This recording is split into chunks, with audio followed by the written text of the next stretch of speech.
Good morning, students. Welcome to the 7th lecture of the Portrait of a Lady. So let us come to the chapter directly. When my parents were comfortably settled in the city, they sent for us. That was a turning point in our friendship.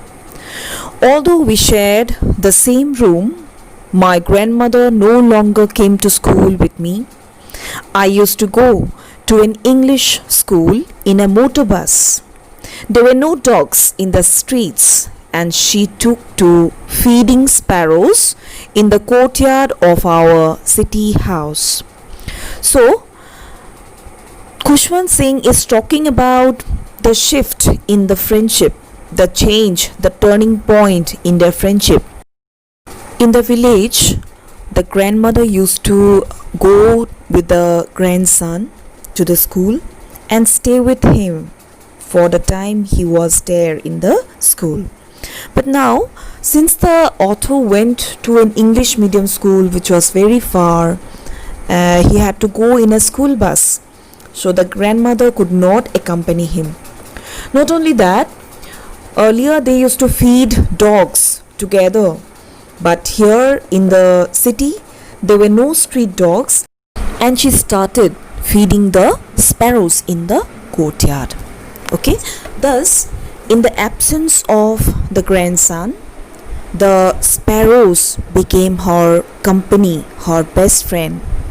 She was very lonely, and it is the sparrows in her courtyard that removed her loneliness. Okay. So this is how the grandmother, she becomes more attached to the sparrows and more distanced from her grandson. You can see the picture how she feeds the sparrows with her own hands. As the years rolled by, we saw less of each other. For some time, she continued to wake me up and get me ready for school. When I came back, she would ask me what the teacher had taught me.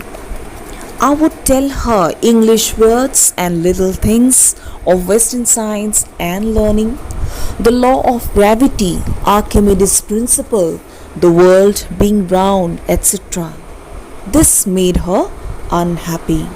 She could not help me with my lessons.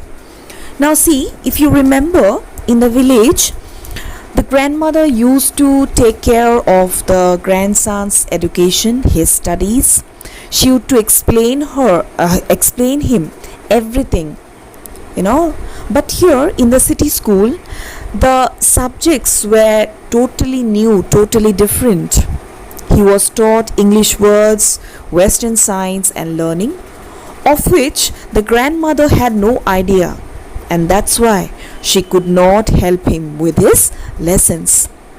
She did not believe in the things they taught at the English school and was distressed that there was no teaching about God and the scriptures. One day, I announced that we were being given music lessons. She was very disturbed. To her, music had lewd associations.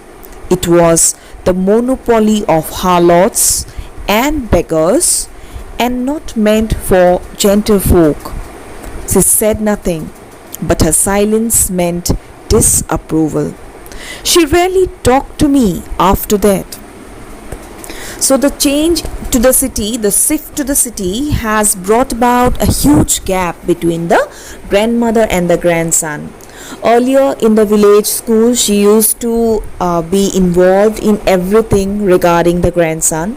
But after coming to the city, she could neither associate herself with the lifestyle of the grandson, nor she could help him with his studies, because the subjects were totally different.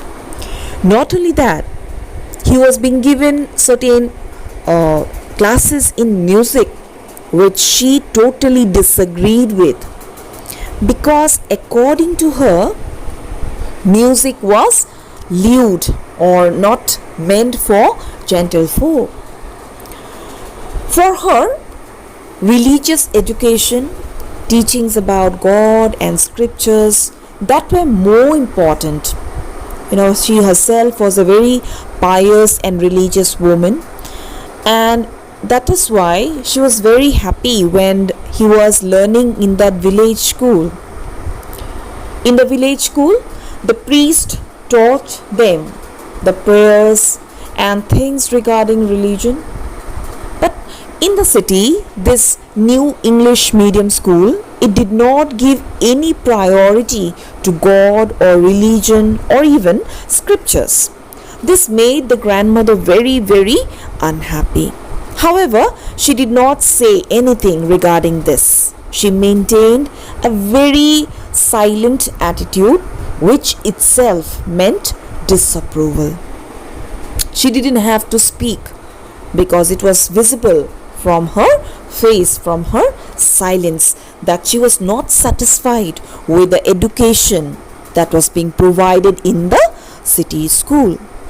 Not only that, she had a very low idea regarding music. For her, music was associated to people from low profile, such as harlots. Harlots means prostitutes and beggars, people who beg for a living. It was not meant for people coming from good families, respectable families. Hence, it was lewd, okay, or it is not associated to good people.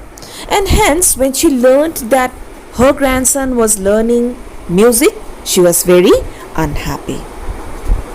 From this, we can understand that Khushwant Singh's grandmother, she was a very traditional, old-fashioned lady to whom values, customs, religion and culture had greater importance and significance than Western philosophy, science or modernity.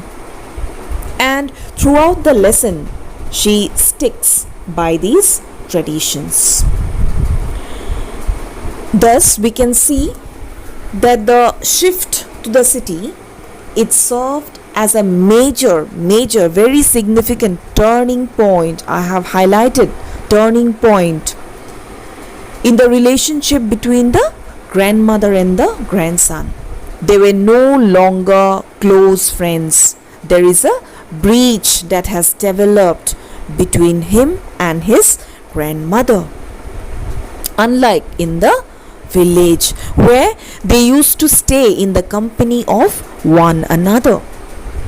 In the village, if you remember, the grandmother was the sole person looking after the grandchild.